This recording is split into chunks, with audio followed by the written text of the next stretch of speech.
तो आइए दोस्तों, आज की इस वीडियो में हम आप सभी को बताने जा रहे हैं 10वीं कक्षा के साइंस का ऐसा इम्पोर्टेंट वीवीआई क्वेश्चन जो कि आपके मैट्रिक बोर्ड परीक्षा 2023 में 100% पूछे जाएंगे। तो चलिए फ्रेंड्स, बिना समय गवाए पहला क्वेश्चन का आंसर देख लेते हैं। दोस्तों, आज का पहला सवाल कहता है कि क्या कारण है कि दिया सलाई तिनके को जला देती है किंतु लकड़ी के गुटके को नहीं। यानी सवाल के माध्यम से पूछा गया है कि आखिर कौन ऐसा कारण है कि दिया सलाई यानी माचिस की छोटी सी तिल्ली छोटे से छोटे खरपतवार यानी तिनके को तो जला देती है, लेकिन लकड़ी के मोटे से मोटे गुटके को दिया सलाई के छोटा सा तिल्ली नहीं जला पाती है। तो आसान शब्दों में इसका आंसर लिख आइएगा कि देखिए, तिनके का ज्वलन ताप काफ़ी निम्न होता है, यानी खरपतवार और तिनके का ज्वलन ताप काफ़ी कम होता है, जिससे दिया सलाई से ज्वलन ताप की प्राप्ति हो जाती है और वह आसानी से जलने लगता है। दूसरी ओर लकड़ी के गुटके का ज्वलन ताप काफ़ी उच्च होता है, जिसे दिया सलाई से ज्वलन ताप की प्राप्ति नहीं हो पाती है। यही कारण है कि दिया सलाई तिनके को तो जला देती है किंतु लकड़ी के गुटके को नहीं जला पाती है। अब आइए अगला सवाल, क्वेश्चन नंबर 34 को बढ़ते हैं। दोस्तों, अगला सवाल कहता है कि लोहा के प्रमुख भौतिक गुणों को लिखिए। तो आसान शब्द में लिखिएगा कि लोहा के प्रमुख भौतिक गुण निम्नलिखित है।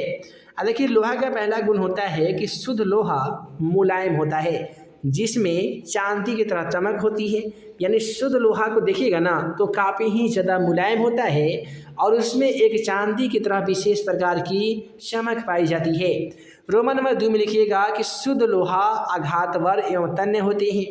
लोहा विद्युत एवं ऊष्मा के सुचालक होते हैं। शुद्ध लोहा छोटे छोटे डोमेन से मिलकर बनाए जाते हैं। अब अगला सवाल क्वेश्चन में 35 को देखिए, कहता है कि धातु के सक्रियता श्रेणी से आप क्या समझते हैं।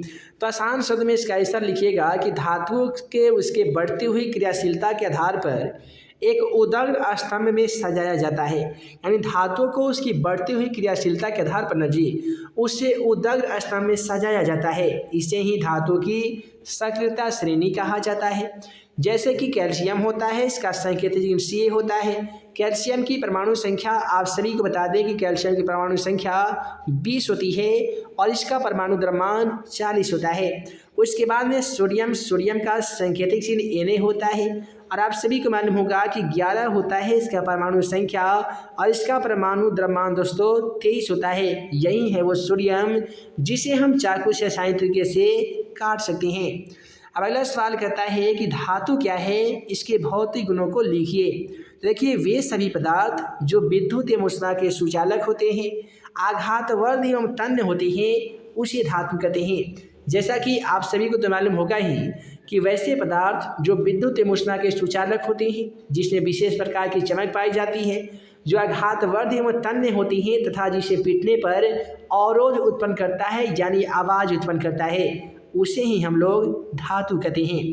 जैसे कि लोहा हो गया, सोना, चांदी, कोबाल्ट, निकेल, ये सभी के सभी धातु के उदाहरण होते हैं। अब देखिए, धातु के जो प्रमुख भौतिक गुण होते हैं ना जी, ये पहला होते हैं कि धातु आघातवर्ध होते हैं, धातु तन्य होते हैं और धातु में विशेष प्रकार की एक चमक पाई जाती है। धातु विद्युत एवं ऊष्मा के सुचालक भी होते हैं। धातु के क्वथनांक उच्च होते हैं। अपवाद में सोडियम और पोटेशियम है जिसके क्वथनांक उच्च नहीं होते हैं।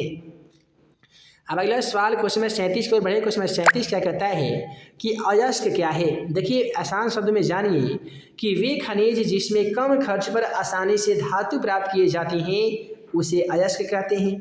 अर्थात सभी अयस्क खनिज है किंतु सभी खनिज अयस्क नहीं हो सकते हैं। अयस्क कई प्रकार के होते हैं, जैसे सल्फाइड अयस्क हो गया, हाइलाइट अयस्क हो गया, बहुत सारे ऐसे अयस्क होते हैं। तो इस प्रकार से आप आसान तरीके से इसका आंसर लिख सकते हैं। अब देखिए, अगला सवाल क्वेश्चन नंबर 38 हमारा क्या कहता है कि साधारण नमक का रासायनिक नाम, गुण, सूत्र एवं उपयोग लिखिए। तो आसान शब्द में लिखिएगा कि साधारण नमक का रासायनिक नाम सोडियम क्लोराइड, जिसका आणविक सूत्र NaCl होता है। आप सभी को मालूम होगा कि Na का मतलब होता है सोडियम, Cl का मतलब क्लोरीन। जब किसी तत्व के साथ मिलता है तो ये क्लोराइड बन जाता है। यानी NaCl सोडियम क्लोराइड साधारण नमक का रासायनिक सूत्र होता है और इसका रासायनिक नाम होता है सोडियम क्लोराइड। अब इसका गुण क्या होते हैं, तो आसान शब्द में लिखिएगा कि इसका गुण साधारण नमक ठोस, सफ़ेद एवं रवेदार होते हैं। साधारण नमक में MgCl2 नामक यानी मैग्नीशियम क्लोराइड नामक अशुद्धियाँ पाई जाती है, जिसके कारण वायु के नमी को अवशोषित वो कर लेता है। आइए इसी प्रकार से अगला सवाल को हम लोग देख लेते हैं। दोस्तों इसके बाद में अगला सवाल कहता है कि गर्म जल का टैंक बनाने में तांबे का प्रयोग होता है, इस्पात का नहीं। यानी सवाल के माध्यम से हमसे पूछा गया है कि गर्म जल का जो टैंक बनाया जाता है उसमें तांबे का तो प्रयोग किया ही जाता है, लेकिन इस्पात का प्रयोग आखिर क्यों नहीं किया जाता है। तो आसान शब्द में लिखिएगा कि तांबा जल के साथ किसी भी स्थिति में अभिक्रिया नहीं करती है। यानी तांबा जो कॉपर होता है ना जी, इसे पानी में यदि रख देंगे तो किसी भी प्रकार का अभिक्रिया नहीं करता है, किंतु लोहा भाप के साथ अभिक्रिया करके ऑक्साइड और हाइड्रोजन गैस बना देती है। यही कारण है कि गर्म जल का टैंक बनाने में तांबे का उपयोग किया जाता है और इस्पात का उपयोग नहीं किया जाता है। अब अगला सवाल क्वेश्चन नंबर यहाँ पे 24 क्या कहता है कि प्लेटिनियम, सोना और चांदी का उपयोग आभूषण बनाने में क्यों किया जाता है। तो आसान शब्दों में लिखेंगे कि प्लेटिनियम, सोना और चांदी कम अभिक्रियाशील धातु है। ठीक है जी, प्लेटिनियम हो गया, सोना हो गया और चांदी हो गया, ये ऐसी धातु है जो सबसे कम अभिक्रिया करती है, साथ ही इसका संचालन भी नहीं होता है, और साथ में यही वो धातु है जिसमें जंग यानी बीजी भी नहीं पकड़ता है, और ये पुराना होने पर भी इसकी चमक हमेशा बनी रहती है। यही कारण है कि प्लेटिनियम, सोना और चांदी का जो उपयोग है ना जी, ये आभूषण बनाने में किया जाता है। आइए इसी प्रकार से अगला सवाल को हम लोग देख लेते हैं। अब देखिए अगला सवाल क्वेश्चन नंबर 25 क्या कहता है कि धातु कर्म क्या है। तो आसान शब्द में लिखिएगा कि अयस्कों से धातुओं के निष्कर्षण और इसके उपयोग में लाने के पहले शुद्धिकरण की प्रक्रिया को ही धातु कर्म कहते हैं। यानी धातु कर्म क्या है, तो अयस्कों से धातुओं के निष्कर्षण और इसके उपयोग में लाने से पहले जो शुद्धिकरण की प्रक्रिया की जाती है ना जी, इसे ही हम लोग धातु कर्म कहते हैं। अब देखिए धातु कर्म के प्रमुख पद निम्नलिखित है। पहला पद क्या है, तो ये है अयस्कों के सांद्रण, दूसरा है निष्पातन या भर्जन, तीसरा है अवकरण, चौथा है शुद्ध धातुओं का शोधन। अब अगला सवाल क्वेश्चन नंबर 26 क्या कहता है कि अम्ल और क्षार में अंतर स्पष्ट कीजिए। तो आसान शब्द लिखिएगा कि अम्ल और क्षार में प्रमुख अंतर निम्नलिखित है। पहला अंतर ये होता है कि अम्ल स्वाद में खट्टा होता है, जबकि क्षार स्वाद में तीखा होता है। यदि अम्ल का स्वाद लीजिएगा तो काफ़ी ही ज़्यादा मात्रा में खट्टा आपको लगेगा, जबकि क्षार का जो स्वाद होता है वो कड़वा यानी तीखा होता है। रोमन नंबर 2 में लिखिएगा कि अम्ल नीले लिटमस पत्र को लाल कर देता है। यानी अम्ल के विलयन में यदि नीला लिटमस पत्र डाला जाएगा तो वो लाल कर देगा, किंतु जो क्षार के विलयन में लाल लिटमस पत्र को डाला जाता है तो नीला कर देता है। रोमन नंबर 3 लिखिएगा कि अम्ल जल में घुलकर हाइड्रोजन आयन देता है, जबकि वहीं क्षार जल में घुलकर हाइड्रा ऑक्साइड आयन देता है।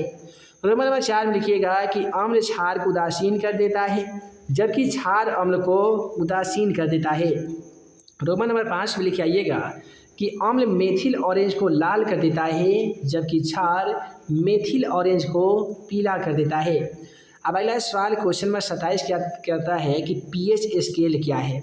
देखिए पीएच स्केल एक ऐसा स्केल है जिसके द्वारा किसी विलयन की अम्लीयता, क्षारीयता और उदासीनता मापी जाती है। इसका आविष्कार HP श्रोएन्स महोदय ने किया था, जिस पर 1 से लेकर 14 तक अंक अंकित रहते हैं। जब किसी विलयन का पीएच मान 7 से अधिक होता है तो वह अम्लीय कहलाता है, 7 से अधिक होने पर वो क्षारीय कहलाता है, और 7 होने पर वह विलयन उदासीन विलयन कहलाता है। दोस्तों आप सभी को बता दें कि किसी विलयन का पीएच मान बराबर -log इंटू हाइड्रोजन आयन होता है।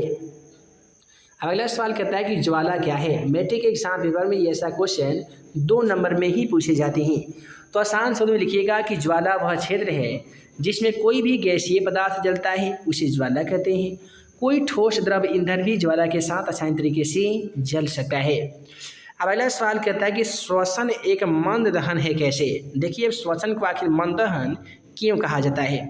दोस्तों श्वसन में यानी सांस लेने के दौरान ली गई ऑक्सीजन कोशिकाओं में संचित ग्लूकोज के अणुओं का पूर्ण ऑक्सीकरण करता है। जिसके फलस्वरूप मंद गति से ऊष्मा उत्पन्न होती है। यही कारण है कि श्वसन को एक मंद दहन कहा जाता है। ठीक है जी, श्वसन में ली गई ऑक्सीजन कोशिकाओं में संचित ग्लूकोज के अणुओं का पूर्ण ऑक्सीकरण करता है, जिसका फलस्वरूप मंद गति से यानी धीरे धीरे आहिस्ता आहिस्ता ऊष्मा उत्पन्न होने लगती है।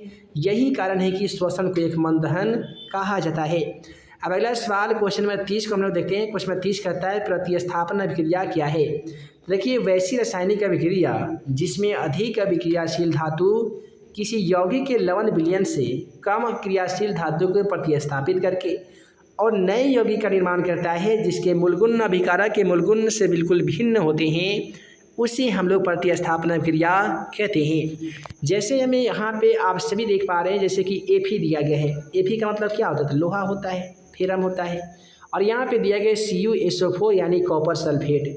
जब फेरम को यानी लोहा को कॉपर सल्फेट के साथ प्रतिस्थापित करेंगे ना, तो फेरस क्या करेगा कि कॉपर को विस्थापित कर देगा, यानी FeSO4 यानी कॉपर सल्फेट से फेरस सल्फेट बन जाएगा और Cu यानी कॉपर को ये विस्थापित कर देगा। अगला सवाल कहता है अभिकारक और उत्पाद किसे कहते हैं। तो देखिए, अभिक्रिया में भाग लेने वाले पदार्थ को अभिकारक कहते हैं, जबकि अभिक्रिया के फलस्वरूप बने पदार्थ को उत्पाद कहते हैं। उदाहरण के लिए 2Mg + O2 = 2MgO, यानी जब मैग्नीशियम को ऑक्सीजन के साथ अभिक्रिया कराते हैं तो ये बनता है MgO यानी मैग्नीशियम ऑक्साइड। तो यहाँ पे अभिक्रिया में भाग लेने वाला पदार्थ कौन कौन सा है? तो ऑक्सीजन और मैग्नीशियम है। तो ये दोनों पदार्थ हो जाएंगे अभिकारक, और ये दोनों पदार्थ के मिलने से बना है 2MgO यानी मैग्नीशियम ऑक्साइड, और ये हो जाएंगे उत्पाद। तो दोस्तों, आशा करते हैं इस वीडियो में जितने भी क्वेश्चन का सलूशन आप सभी को हम बताए हैं, उस सभी के सभी क्वेश्चन आपको समझ में आ ही गया होगा और ज़्यादातर क्वेश्चन आपको याद भी हो गए होंगे।